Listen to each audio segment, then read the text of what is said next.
Presented by DNS Entertainment.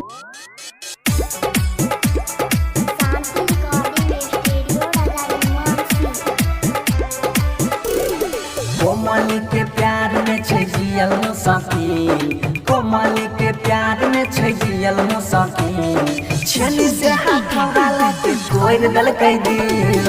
कोमल के प्यार में छै जियल मुसाफिर, कोमल के प्यार में छै जियल मुसाफिर। छली से हाथ वाला के तोड़ दलकै दिल। बेवफा के प्यार में छै जियल मुसाफिर। जो लागे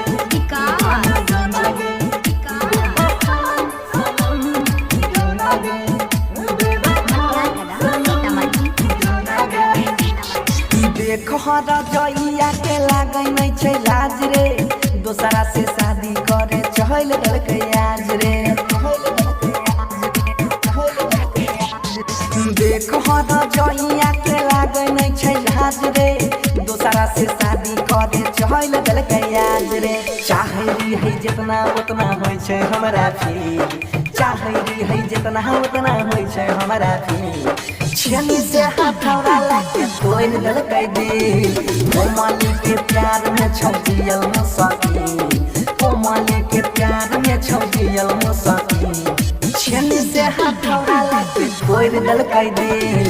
कोमल के प्यार में छौ जियल मुसाफिर।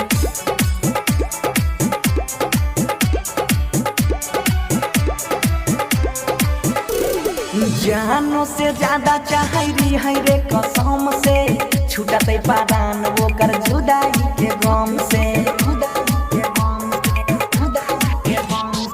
जानो से ज्यादा चाहरी है रे कसम से, छूटते पारान वो कर जुदाई के गम से। सोनू सुधीरवा के दिमाग गेलै है, दारू पियले बंसी कहिया के जब से कमलिया छौरी तोड़ दलकै दिल।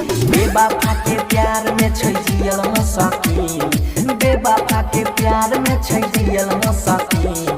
छली से हाथौड़ा लाके तोड़ दलकै दिल। कोमल के प्यार में छै जियल मुसाफिर। शांति रिकॉर्डिंग स्टूडियो राजा जनमानसी।